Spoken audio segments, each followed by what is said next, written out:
사무엘상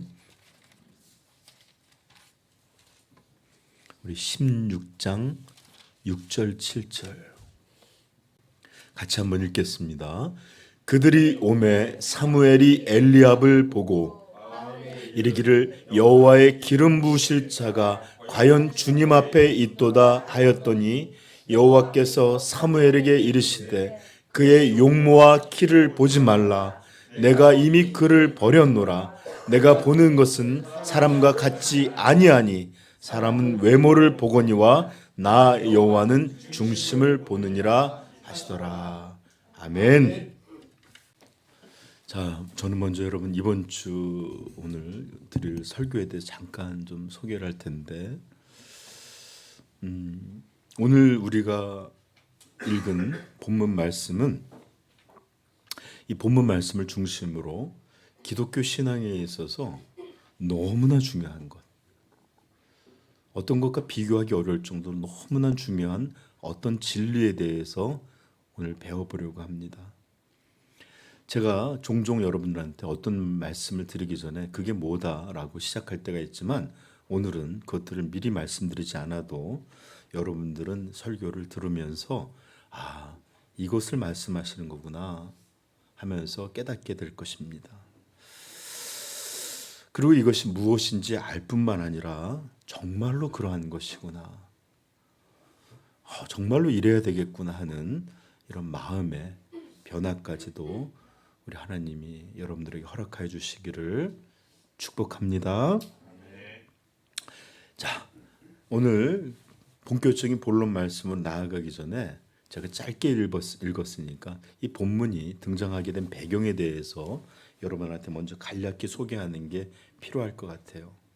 아마 신앙생활을 조금 오래 하신 분들은 적어도 한 번은 들어봤을 성경 구절, 아니 정말로 사실은 유명한 말씀이기도 한 내용을 여러분들과 함께 읽어보려고 합니다. 그것은 사무엘상 15장 22절 23절입니다. 한번 같이 읽어볼까요? 네. 읽겠습니다. 사무엘이 이르되 여호와께서 번제와 다른 제사를 그의 목소리를 청종하는 것을 좋아하신 같이 좋아하시겠나이까? 순종이 제사보다 낫고 듣는 것이 순양의 기름보다 나으니 이는 거역하는 것은 점치는 죄와 같고 완고한 것은 사신 우상에게 절하는 죄와 같음이라. 왕이 여호와의 말씀을 버렸으므로 여호와께서도 왕을 버려 왕이 되지 못하게 하셨나이다 하니. 그래요. 이거 여러분 다 들어보셨죠? 이거 외우시면 정말 좋은 말씀입니다. 그래요. 이스라엘의 초대 왕이었던 사울은 하나님의 선택을 받아 왕이 되었고, 또 이렇게 이스라엘 위에 높이 들려졌지만 사울은 이제 하나님께 순종하지 않았습니다. 하나님의 말씀을 저버렸습니다. 그래서 하나님은 그를 버리시기로 이렇게 말씀하신 것입니다. 처음부터 사울이 그랬던 것 아니에요. 그는 누구보다 겸손하고 누구보다 이 겸손으로 인해 아름다웠던 사람입니다. 근데 점점 변질되어 갔어요. 아마도 권력의 힘, 그리고 부, 영화, 이런 모든 것들에 의해서 그는 조금씩 타락되어 갔을 것이고, 그리고 이런 마음의 먼저 타락은 반드시 어떤 죄의 형태로 등장합니다. 그러므로 먼저 내부에서 어떤 일이 붕괴되고 그리고 나서의 어떤 일들이 보통 생겨요. 이게 참 안타까운 건데, 사람의 인생이 참으로 허무하고 씁쓸한 것이 너무나 순진하고 착했던 소년, 소녀, 그리고 빛났던 청년들, 그리고 참 순박했던 사람들이 시간이 지나서 만나고 보면 누군지 알아보지 못할 정도로 세속적인 사람이 되고 탐욕에 정욕에 수많은 욕심들에 시뻘건 눈을 가진 사람들로 죄된 사람들로 변해 있는 모습을 발견하는 것 이게 참으로 씁쓸하고 허무합니다. 마치 여름날 깜빡 냉장고에 잊어둔 음식이 그렇게 쉽게 상하고 썩고 그런 것처럼 사람의 모양이 아일 때는 그래도 다 이쁜데 커서 이렇게 씁쓸하게 아주 이렇게 죄된 모습을 갖는 걸 보면 참으로 마음이 안타깝기도 하고 그렇습니다. 그런데 더 안타까운 것은 이게 바로 이 땅의 세상의 사람의 본질이라는 거예요. 자, 오늘 사실 사무엘에게 이렇게 하나님은 일을 버리신다고 했지만 사실 사울이 첫 번째 이야기가 들었던 건 아닙니다. 미리 경고하셨어요.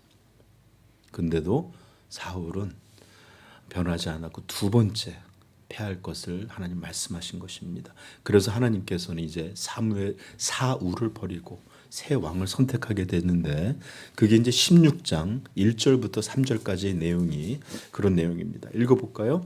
여호와께서 사무엘에게 이르시되 내가 이미 사울을 버려 이스라엘 왕이 못하게 하였거늘 내가 그를 위하여 언제까지 슬퍼하겠느냐. 너는 뿔에 기름을 채워 가지고 가라. 내가 너를 베들레헴 사람 이새에게로 보내리니 이는 내가 그의 아들 중에서 한 왕을 보았느니라 하시는 이건 그냥 중립적으로 보았다는 게 아니라 선택하셨다는 그냥 표현이에요. 자, 2절부터 계속 사무엘이 이르되 내가 어찌 갈 수 있으리이까 이르시되 사울이 들으면 나를 죽이리이다 하니 여호와께서 이르시되 너는 암송아지를 끌고 가서 말하기를 내가 여호와께 제사를 드리러 왔다 하고 제사에 청하라. 내가 내게 행한 일을 가르치리니 내가 내게 알게 하는 자에게 나를 위하여 기름을 부을지니라. 아멘. 우리 중딩 기름 부음은 누구에게 기름이 부어지죠? 기름 부음 먼저 왕에게, 그 다음에 제사장에게, 그리고 선지자에게, 그렇죠? 아직 안 배웠지? 아는 게 이상할 거예요. 한번 물어봤습니다. 자, 이래서 하나님께서는 이제 새 왕을 뽑기 위해서 이제 사무엘을 보냈습니다. 그래서 사무엘은 그 명을 따라서 슬퍼했지만 언제까지 슬퍼하겠느냐. 아마 사무엘은 사울 왕을 위해서 기도도 많이 하고 사랑했던 것 같아요. 그렇지만 하나님의 뜻에 따라 움직입니다. 4절 5절 보면 이렇게 나와요. 사무엘이 여호와의 말씀대로 행하여 베들레헴의 이름에 성읍 장로들이 떨며 그를 영접하여 이르되 평강을 위하여 오시나이까. 왜 떨었을까요? 그는 왕을 세운 이스라엘의 사사, 마지막 사사였을 뿐만 아니라 하나님의 말씀을 전해주는 그런 선지자였어요. 그리고 그가 어떤 고을에 들어가서 그 마을을 책망하거나 하나님의 무서운 징계를 말하면 얼마나 두려운 일이 되겠어요. 사무엘의 말이 떨어지지 않았다고 할 정도로 그는 신실한 그런 사역자였기 때문에 두려웠던 겁니다. 그런데 평강을 위하여 오셨습니까? 좋은 일로 오신 것입니까? 묻는 거예요. 그랬더니 나 좋은 일로 왔어. 평강을 위함이라. 내가 여호와께 제사하러 왔으니 스스로 성결하게 와서 나와 함께 제사하자 하고 이새와 그의 아들들을 성결하게 하고 제사에 정하니라. 그 장로들 이제 모여 있는데 거기 가서 제사를 드리러 왔다. 좋은 일로 왔다. 그걸 보더니 이새라는 사람도 그의 가족도 오게 하라. 이렇게 말씀한 내용입니다. 그리고 오늘 우리가 읽은 본문이 이새와 그의 아들들을 처음 만나는 장면이 우리가 읽은 내용입니다. 다시 한번 읽어볼까요? 6절 먼저 읽어볼까요? 시작. 그들이 오매 사무엘이 엘리압을 보고 이렇게 아들이 등장하는데 사실 여러분 우리 1절에 보시면 6장 1절에 보면 내가 이새에게 보내리니 이는 내가 그의 아들 중에서 한 왕을 보았다. 선택했다 이렇게 말씀하시 누구라고 말씀하시지 않았어요. 몇째 뭐 이렇게 생긴 놈 이렇게 정보가 없었어요. 누구인지를 들려주지 않았는데 그런데 엘리압을 딱 보았을 때 엘리압이 누구냐? 이 이새의 장남이에요. 어떻게 하냐면 나중에 골리앗 이 바벨 이 블레셋과 전쟁을 하는데 이 이새의 세 아들을 소개하거든요. 근데 첫째 엘리압과 이러면서 쭉 형제 세 명이 큰 사람들로 출전하게 돼요. 근데 이 장남 엘리압을 본 후에 이 사무엘이 완전히 눈과 마음을 빼앗겨서 크게 감탄합니다. 뭐라 그러죠? 여기 보면 읽어볼까요? 그들이 오매 사무엘이 엘리압을 보고 마음에 이르기를 여호와의 기름 부으실 자가 이게 무슨 뜻이에요? 와 하나님께서 왕으로 선택하신 자가 과연 여기 주님 앞에 하나님 앞에 있구나 이렇게 감탄하고 이렇게 확신했습니다. 여러분 사무엘이 누군지 아세요? 저도 사역자는 저와는 다르게 그냥 그저런 사람이 아니었어요. 아까도 얘기했지만 그가 등장하니까 마을 장로들이 이 지역의 장로들이 두려워 떨면서 혹시 무슨 일로 평안을 위해 오셨나이까 할 정도로 이 이스라엘에서 인정받고 그런 능력과 그런 영향이 있던 그런 선지자였습니다. 그는 한평생 아이 때부터 하나님의 훌륭한 사역자 선지자로 살았고 그러므로 그의 지혜, 그의 안목, 그의 판단은 절대로 가벼운 게 아니었어요. 그런데 그런 그가 이 엘리압을 딱 첫인상으로 보고 와 과연 하나님께서 왕으로 삼을 만한 자구나 이렇게 평가를 넘어서 확신까지 하고 있는 모습입니다. 그러니 우리가 엘리압을 본 적은 없지만 그 엘리압을 생각해 보면 그 사람이 뿜어내는 외적인 인상 그리고 그의 키도 크고 그랬다는데 삐쩍 마른 크게 아니라 뭔가 이렇게 장중한 키 이런 것들을 갖고 있었던 사람임에 틀림없어요. 아마 오늘날 태어났으면 사람들의 눈을 이렇게 사로잡는 유명한 연예인이 됐거나 모델 또는 뭘 해도 요즘은 뭘 해도 잘생기고 와야 되잖아요. 그죠? 예, 심지어 말입니다. 어떤 여자가 범죄자가 도망가다가 잡혔는데 그 뉴스에 나왔는데 너무 이쁜 자매가 체포된 거예요. 그랬더니 그 자매를 위한 팬클럽도 생겼다라고 하더라고요. 그러니 얼마나 훌륭한 외모였겠어요, 그렇죠? 심지어 하나님도 그의 외모에 대해서만큼은 인정하고 있습니다. 뭐라고 말할까? 7절 그의 용모와 키를 보지 말라. 예, 정말 그의 용모, 외모, 키, 풍채, 분위기 이런 것들이 너무너무 훌륭하다고 하나님께서 간접적으로 인정하는 거예요. 그것 보지 마. 눈을 끌고 네 마음에 호석 들 그것 보지 마. 할 정도의 외모예요. 아마 우리 여러분들 같았을 네. 자, 그런데 하나님께서는 사무엘이 이렇게 쫙 이렇게 마음을 뺏긴 그 사람에 대해서 뭐라 말씀하시는지 이렇게 말하면 7절 여호와께서 사무엘에게 이르시되 그의 용모, 외모, 분위기 그가 보여주는 이런 뿜어내는 이런 거 보지 말라. 키를 보지 말라. 내가 이미 그를 버렸노라. 그는 아니다. 얘기해요. 여러분 하나님 분명히 말씀해요. 그는 내가 이미 그를 버렸다. 그리고 또 말씀하세요. 내가 보는 것은 사람의 보는 것 같지 아니하니 사람은 외적인 것을 보거니와. 여러분 정말로 우리 인간은 정말 외적인 것들을 중요시 여겨요. 유튜브 같은 데나 아니면 이렇게 실험하는 카메라들 보면 똑같은 사람이 레스토랑에 갔는데 한 번은 거린처럼 가면 사람들이 대접하는 것과 그 다음에 또 쫙 수트도 차려입고 막 이렇게 뭔가를 차려입고 나가면 전부 대우들이 달라져요. 그렇죠? 그 사람들의 얼굴, 또 키, 심지어 체형.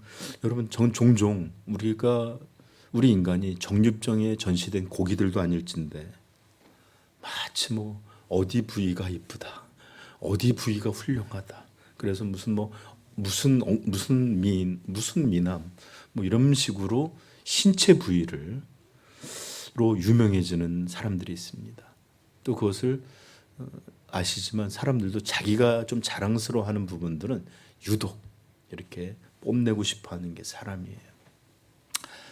왜냐? 사람이 너무 외모에 따라 대우함이 달라지기 때문에 그래요. 우리 자매들 아시잖아요.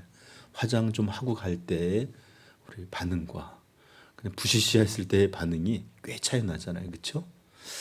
그런데 여기서 외모를 본다라는 것은 단지 우리는 껍데기, 육체만 본다는 게 아니라 어떤 의미도 담고 있느냐. 그의 집안이 어떠냐. 그는 얼마나 많은 재산을 갖고 있느냐. 무슨 직업이 있고 어떤 지위에 있는지, 무슨 능력이 있고 가능성이 있는지, 이런 모든 것을 포함해요. 제가 결혼하기 전에 청년들을 만나면 믿음 좋은 형제, 믿음 좋은 자매들에게 물어봐요. 어떤 사람과 결혼하고 싶어요? 그러면 열이면 열, 백이면 백, 믿음 좋은 사람하고 결혼하고 싶어요. 이렇게 말들 해요. 형제도 믿음 좋은 자매가 있었으면 좋겠습니다. 그런데 결혼식에 가서 보면 그런 사람이라기보다는 외모가 훌륭한 사람, 남편의 직업이 훌륭한 사람, 또 뭐가 어떤 사람. 근데 사실 교회도 제대로 안 다니는 사람들이 있고, 그 다음에 신앙이 뭔지 모르는 그런 사람들하고 덜컥덜컥 잘들 결혼들을 합니다. 잘 보면 형제들은 믿음은 너무 좋은 자매지만 외모가 별로인 자매들을 별로 자기 이렇게 대상으로 삼지 않고, 자매들도 믿음 좋은 형제가 있지만 그 집안이 가난하고 별 볼 일 없는 사람들은 아예 만날 사람들로 여기지 않는 것. 이게 오늘날의 보통 일반적인 모습이에요. 전부 다 하나님과 다르게 바로 외모를 보는 육신의 눈으로 바라보고 평가하고 그것을 중요시 여기는 이런 모습들이 교회도 가득한 거예요. 왜 그렇지 않겠습니까? 심지어 이 사무엘 선지자도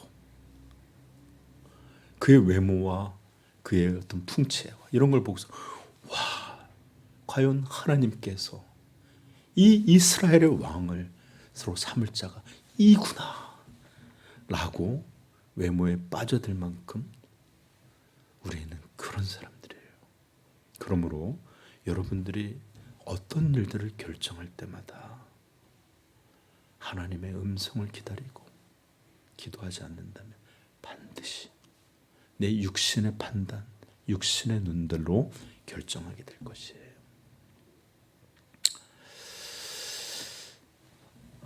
그리고 이런 육신의 눈으로 결정한 일들의 결말이 어떻게 되는지 여러분들 아마 설명하지 않아도 잘 아실 것입니다. 주위에서도 보셨을 것입니다. 반드시 이런 일들은 그 본래의 모습이 드러나게 돼요.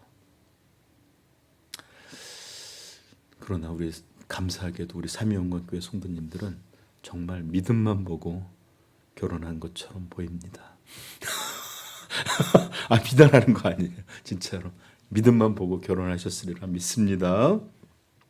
여러분, 우리의 육신의 눈이 어떤 결과를 보여주는지 엘리압이라는 사람이 잘 보여줘요. 엘리압은 정말로 한 나라의 통치자가 될 만한 그런 얼굴, 그런 풍채, 그런 카리스마를 갖고 있었어요. 그래서 블레셋과의 전쟁이 났을 때 아버지가 이 눈에 오늘 여기 등장도 않는 막내 아들, 8번째 아들을 형들을 위해서 떡과 치즈를 좀 갖다 주라. 그러고 갔는데 블레셋 사람들이 하나님의 군대, 하나님을 모욕하는 것을 듣고서 막 분노해요.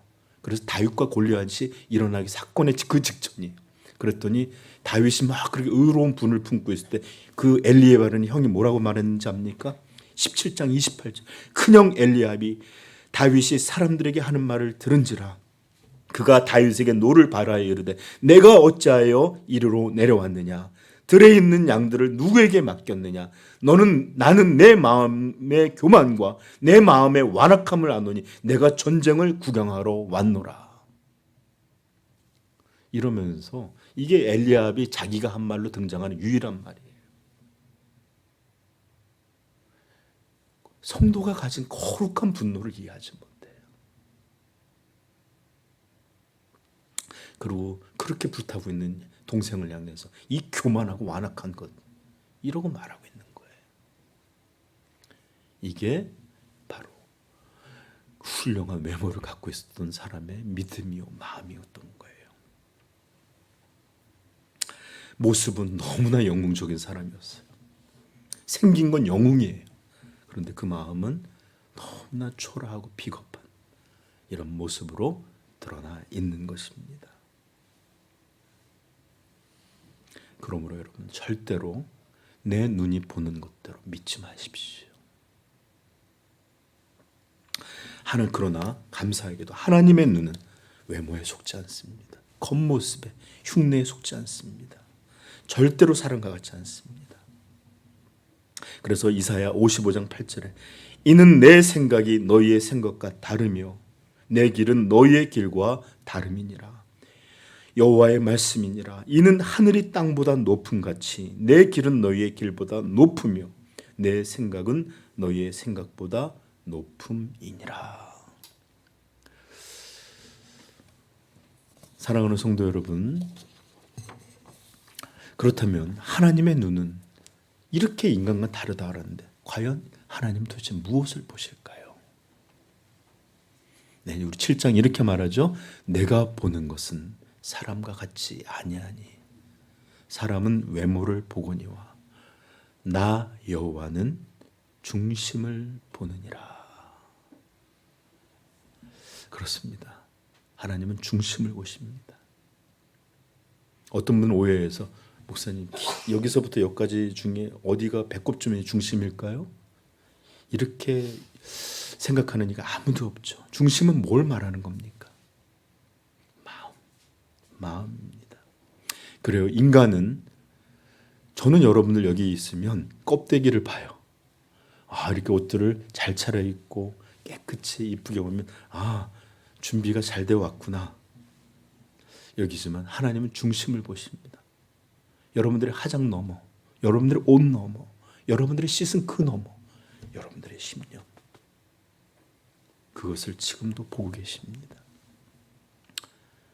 여러분 여기 올 때 아무도 세수하지 않고 오는 사람 아무도 없어요. 그러나 하나님 앞에 나올 때 마음을 세수하고 씻고 그렇게 나오는 이들은 의외로 많지 않다. 여러분 다시 한번 말씀드립니다.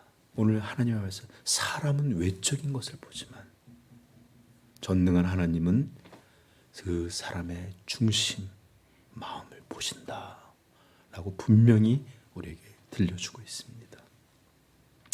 그래요. 하나님은 성경 전체에 걸쳐서 나는 마음을 보는 전능한 자라 이렇게 들려주셨어요. 신명기 30장 6절에 이렇게 말합니다. 내 하나님 여호와께서 너의 마음과 내 자손의 마음에 할례를 베푸사 너의 마음을 다하여 뜻을 다하여 주 하나님 여호와를 사랑하게 하사 너로 생명을 얻게 하실 것이며. 마음의 일이 생명과 연결되어 있습니다. 잠언 4장 23절입니다. 이거 찾아보세요. 여러분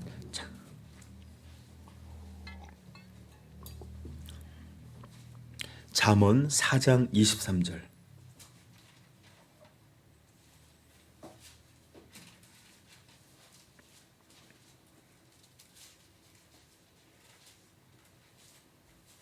읽겠습니다.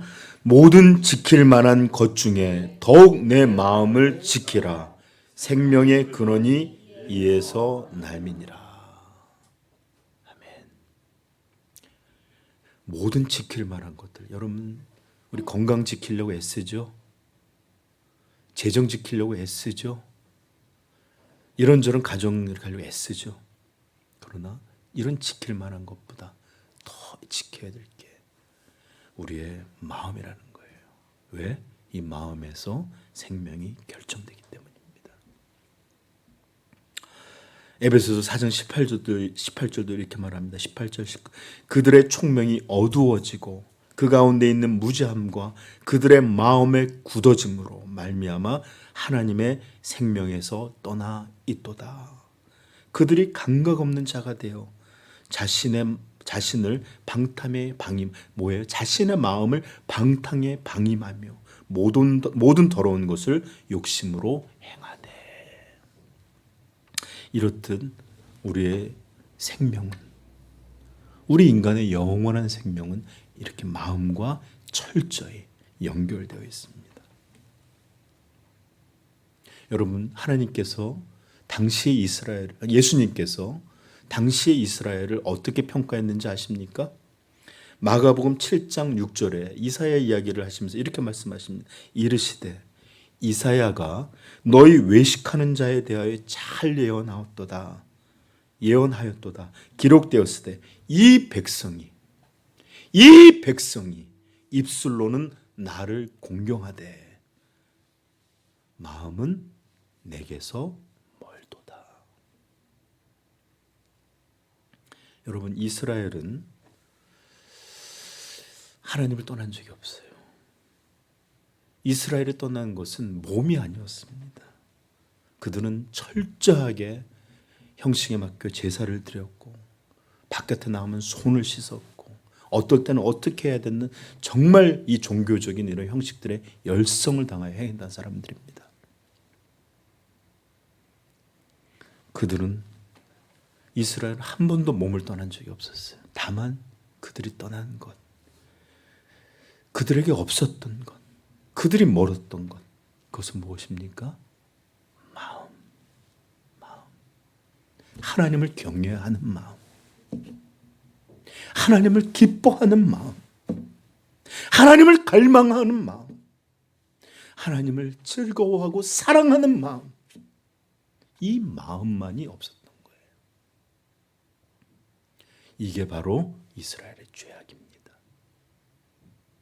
그리고 이것은 예수님 당시에 그때만의 죄악이 아니라 언제든지 모든 잘못된 신앙의 때마다 있는 죄이며 모든 시대, 그리고 오늘 이 자리에서도 충분히 가능한 죄, 이게 바로 입술로 찬송을 하되 마음에 하나님을 향한 감사도 기쁨도 즐거움도 없는 것, 이곳에 몸은 나와 있으되 하나님을 향한 갈망은 하나도 없는 것,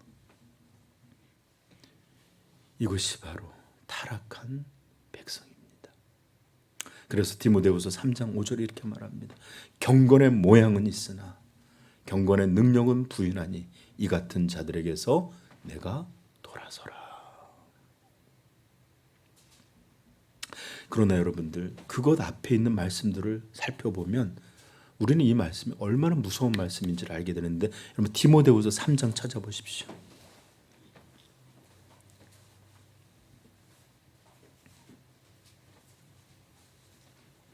1절서부터 우리 먼저 4절까지 한번 읽고 다시 한번 5절을 한번 읽어보겠습니다. 읽겠습니다. 너는 이것을 알라. 말세에 고통하는 때가 이르러 사람들이 자기를 사랑하며 돈을 사랑하며 자랑하며 교만하며 비방하며 부모를 거역하며 감사하지 아니하며 거룩하지 아니하며 무정하며 원통함을 풀지 아니하며 모함하며 절제하지 못하며 사나우며 선한 것을 좋아하지 아니하며 배신하며 조급하며 자만하며 쾌락을 사랑하기를 하나님 사랑하는 것보다 더하며 경건의 모양은 있으나 경건의 능력을 부인하니 이 같은 자들에게서 내가 여러분 얼마나 무섭습니까? 이 마음의 일들 교만하고 돈을 사랑하고 비난하고 원통하고 절제하지 못하고 사납고 악을 좋아하며 배신하며 조급하며 쾌락사랑하기를 하나님은 더 좋아하는 마음을 갖고 있으면서 경건의 모양은 이루어지고 있었던 것입니다. 이게 인간이에요. 이게 우리의 모습이에요. 이런 마음에도 불구하고 경건의 모양은 여전히 유지하고 있었어요. 이게 바로 성경이 말하는 외식이요. 이것이 그렇게 예수께서 그렇게 책망하셨던 무서운 외식의 죄인 것입니다. 마태복음 23장 25절 이렇게 말합니다. 화 있을진저 외식하는 서기관들과 바리새인들이요 잔과 대접의 겉은 깨끗이 하되 그 안에는 탐욕과 방탕으로 가득하게 하는도다. 눈먼 바리새인들이여 너는 먼저 안을 깨끗이 하라. 그리하면 겉도 깨끗하리라. 화 있을진저 그 외식하는 서기관들과 바리새인들이여 회칠한 무덤 같으니 겉으로는 아름답게 보이나 그 안에는 죽은 사람의 뼈와 모든 더러운 것이 가득하도다. 이와 같이 너희도 겉으로는 사람에게 옳게 보이되 안으로는 중심으로는 그 마음으로는 외식과 불법이 가득하도다.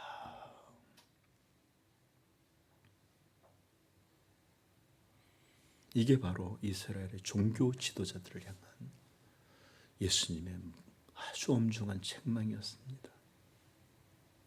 여러분 기억하십시오. 하나님은 외모를 보시지 아니하시고 오직 그 중심만 보시는데 이런 외식자들에게는 하나님을 향한 그리고 그 명령을 거룩한 명령을 향한 그 마음만이 없었던 것입니다.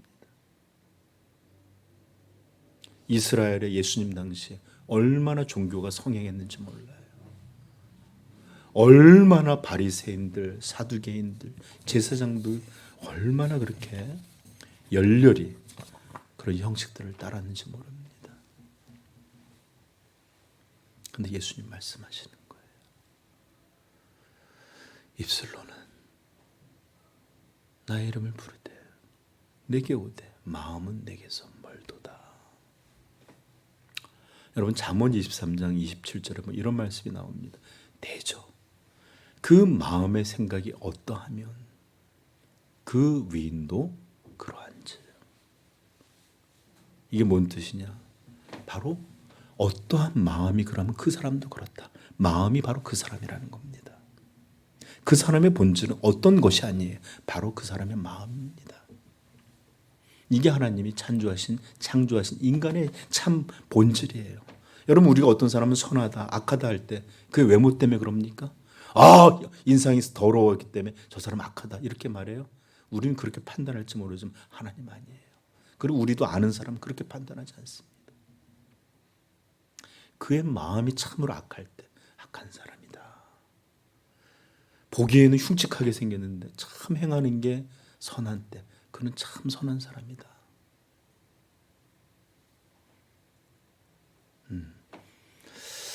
그 외모가 아니라 그의 마음에 따라서 우리는 그렇게 말합니다.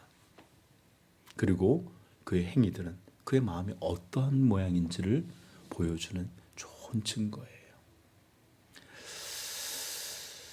그러하기에 인간이 그런 존재로 하나님 창조하셨기에 하나님은 인간의 외모가 아닌 인간의 마음을 보시는 것입니다. 그러므로 우리 기독교를 우리는 뭐라 부르느냐? 마음의 종교, 하트 릴리전이라 부르는 것입니다. 마음의 종교, 심장의 종교라고 부르는 거예요. 여러분 하나님이 찾으시는 것은 우리의 껍데기가 아닙니다. 우리의 마음, 우리의 중심입니다. 여러분 다윗이 무서운 죄를 범하고 회개할 때 뭐라고 했는지 아세요? 6절에 시편 51편 6절 보소서 주께서는 중심의 진실함을 원하시오니.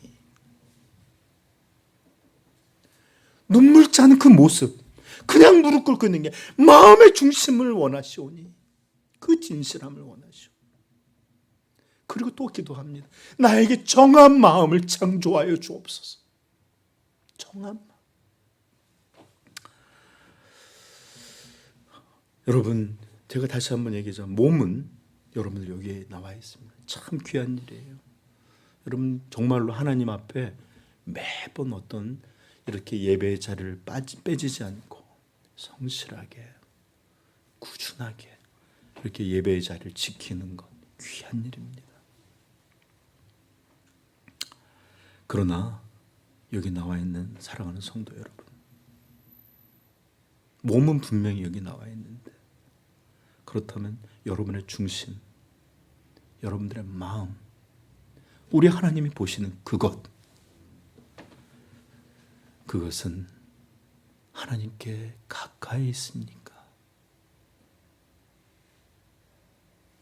하나님을 향해 열려 있습니까? 하나님을 구하고 있습니까?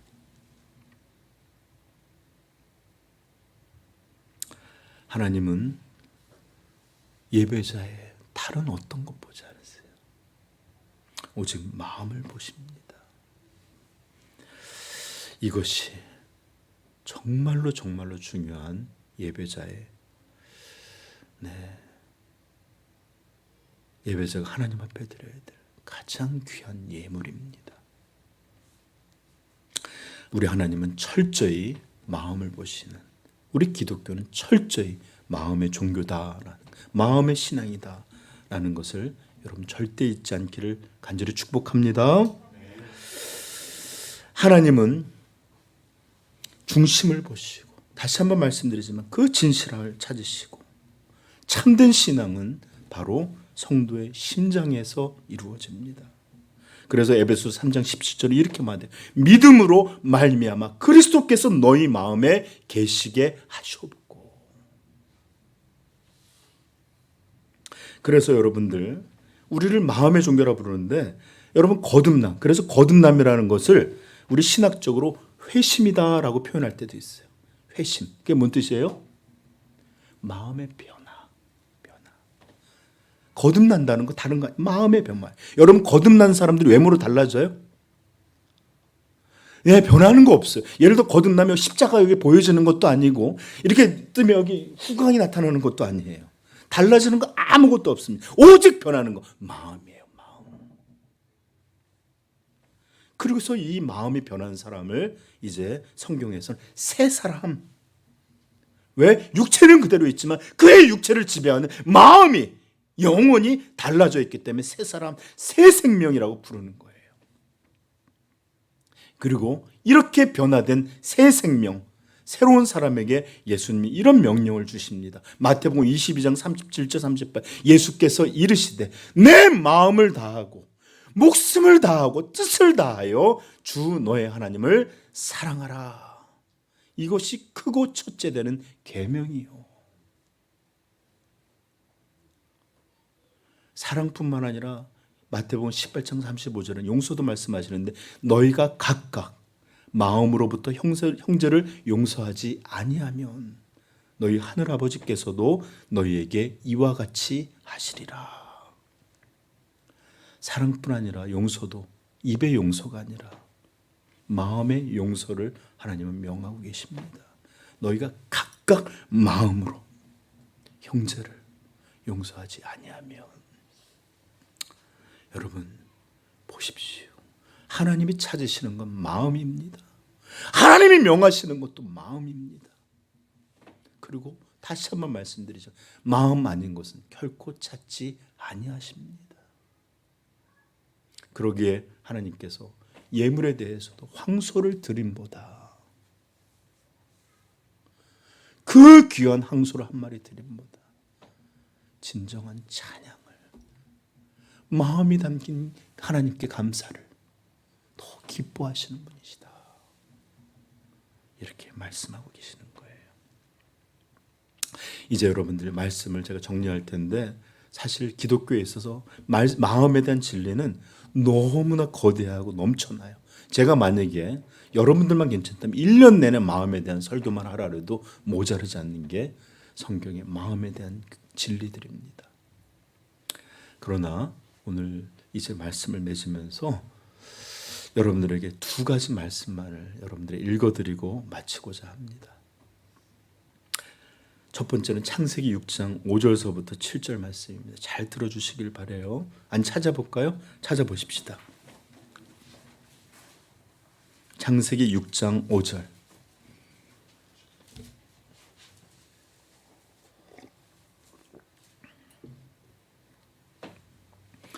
읽겠습니다. 여호와께서 사람의 죄악이 세상에 가득함과 그의 마음으로 생각하는 모든 계획이 항상 악할 뿐임을 보시고 땅 위에 사람 지으셨음을 한탄하사 마음에 근심하시고 이르시되 내가 창조한 사람을 쓸어버리되 사람으로부터 가축과 기는 것과 공중의 새까지 그리하리니 이는 내가 그것들을 지었음을 한탄함이니라 하시니라. 노아 홍수 사건으로 온 세상을 심판하실 때 하나님이 왜 그랬느냐? 여호와께서 사람의 죄악이 세상에 현저히 드러난 것뿐만 아니라 그의 마음으로 생각하는 모든 계획이 항상 악할 뿐임을 보시고, 마음에 생각하는 모든 계획이 항상 악할 뿐임을 보시고,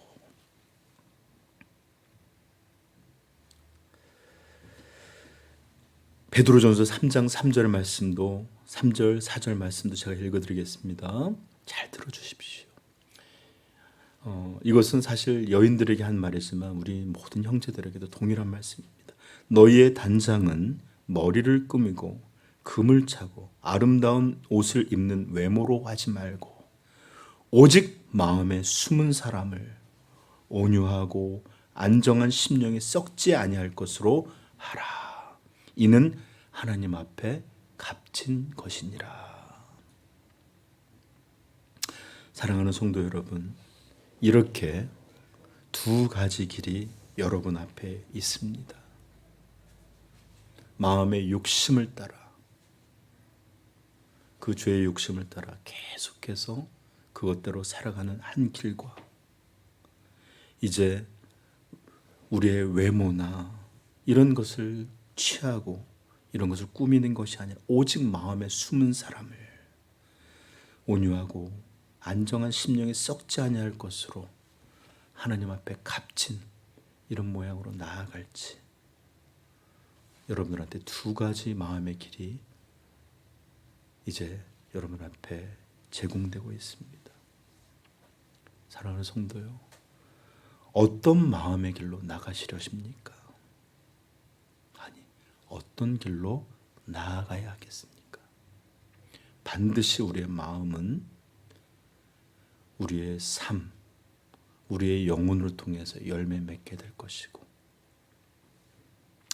그것들로 말미암아 하나님께서는 우리를 높이 칭찬하시기도 하실 것이고 책망하시기도 될 것입니다.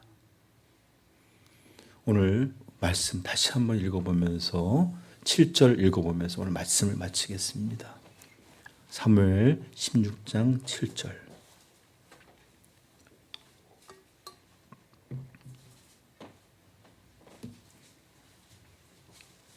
읽겠습니다.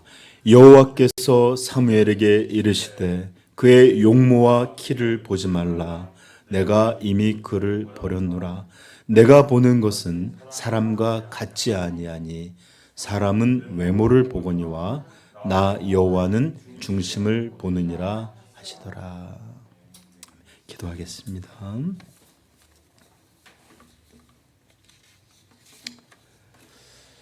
우리 성도들은 좀 하나님 앞에서 생각할 줄 알아야 돼요.